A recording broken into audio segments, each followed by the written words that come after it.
नमस्कार बंधुगण चलतु आज नूतन वीडियो को आपण मानक स्वागत जनाऊे बंधुगण आज आम जानिबा अँला विषय रे बंधु विषयटी रही विशुद्ध अँला तेल प्रस्तुत विधि चलतु आपण माने मध्य घरे व्यवहार करि पारिबे अँलारू केमती तेल बाहर करि पारिबे चलतु जदि आपण माने दुकान रू किणुचंती सेठाकारे सेई तेल रे केवल पेट्रोलियम किंबा अन्य जेकोसी केमिकल दे ताको व्यवहार करता किंतु जदि आपण घरे आन व्यवहार करेंगे ताले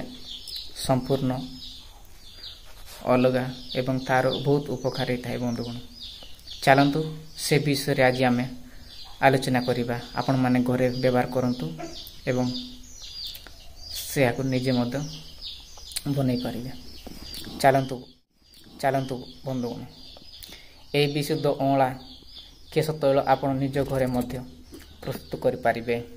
मंजी को बाद दे नूतन सुखिला अँला 1 केजी नियंतु से अँला को 5 लिटर पानी दे मृदु अग्नि रे पाक करि नियंतु अवशेष 1/4 रहिले अँला को छाणी नियंतु सेई खात को पुणी 1/2 लिटर राशि तेल रे मिसाई पाक करंतु तेल को पानी मरीगला से 1 ग्राम मुता बटा 10 ग्राम चंदन गुंड एवं 10 मिली अगरू मिसाई पुणी पाक करंतु जथाविधि तैल पाक पर यही तैल को छाणी गोटे मुह बंद बोतल रे रखी 7-8 दिन जाए अधा माटी रे पोती दियंतु तापर बाहर करी आपण माने व्यवहार करंतु देखिबे आपण माने जो दुकान रो अँला तेल किणुचंती ताटू बहुत उपकार एवं बहुत लाभदायक हम बंधुगण आपण माने निश्चित याको प्रयोग करंतु देखिबे बहुत उपकार हेबो जदि आपण माने घरे अँला तेल को बनाई आपण व्यवहार करिवे किंबा मुंड लगाइबे मुंडर बाल कलाइबा संग संग शक्त रहिबो छुट्टी उपड़बनी चुटी जड़बनी चुटी पाचबनी आपण माने निश्चिंत याको प्रयोग करंतु बंधुगण देखिबे आपनकर बहुत उपकार हम जाफल मस्तिष्क मध्य बहुत स्ट्रांगली रहिबो ब्रेन डेवलप हम बंधुगण चलतु आउ एक विषय रे आज आम आलोचना करिबा बंधुगण जदि आपनकर पेट बढ़ुथिले चलतु से विषय आम आलोचना करिबा प्रतिदिन त्रिपोला चूर्ण को मुँह एवं कागजी लेंबू रस मिसाए पान कले धीरे धीरे उदर वृद्धि कमी जाए बंधुगण आपण निश्चिंत या व्यवहार करंतु देखिबे आपण पेट बुड़ुले आपे आपे कमी जाए बंधुगण चलतु आउ एक विषय मध्य आलोचना करिबा विषयटी रही शतायु एबाकू चलतु सहीटा कौन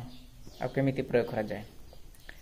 ओरिडा बाड़ा अँला जल सहित उत्तम रूपे फेसी कलक प्रस्तुत करेंगे से कलक गोटे दिन गोटे राति नूतन लोह पात्र रे लेप दे रखिबे तापर से कलक को चूर्ण करी रखी आवश्यक मुताबक मुँह एवं जल रे मिसाई सेवन करेंगे औषध जीर्ण हेले गुरुतादि स्नेहबहुल द्रव्य आहार करेंगे 1 वर्ष पर्यंत एहीपरि सेवन कले मनुष्यर अजर आरोग्य हो 100 वर्ष पर्यंत जीवित रहे आपण मान निश्चिंत एक प्रयोग करंतु देखिबे यार केते उपकार हो बंधुगण चलतु आउ एक विषय रे मध्य आलोचना करिबा विषयटी रही आखिर जावतीय रोग चलतु से विषय जानिनेबा त्रिपोला खात नियमित पान कले आखिर लाल वर्ण तिमिर खुंजार गोड़ा भल हुए पुणी त्रिपोला चूर्ण सहित किंचत गव्यघृत मिसाई किछि दिन सेवन कले जावतीय छकु रोग भल हुए बंधुगण आपण निश्चिंत या प्रयोग करंतु देखिबे सब ठीक है जीव बंधुगण जदि भल लगुच ଭିଡ଼ିଓକୁ ଲାଇକ୍ ସେୟାର ଏବଂ ସବସ୍କ୍ରାଇବ୍ କରି ଜମାରୁ ଭୁଲନ୍ତୁ ନାହିଁ। ମୁଁ ଯେଉଁ ଭିଡ଼ିଓ ଅପଲୋଡ଼ କରିବି ପ୍ରଥମେ ଆପଣମାନେ ମୋ ଚ୍ୟାନେଲ୍ ତରଫରୁ ଦେଖିବାକୁ ସର୍ବପ୍ରଥମେ ଦେଖିପାରିବେ। ବନ୍ଧୁଗଣ ରଖୁଛି। ବନ୍ଧୁଗଣ ଜୟ ଜଗନ୍ନାଥ।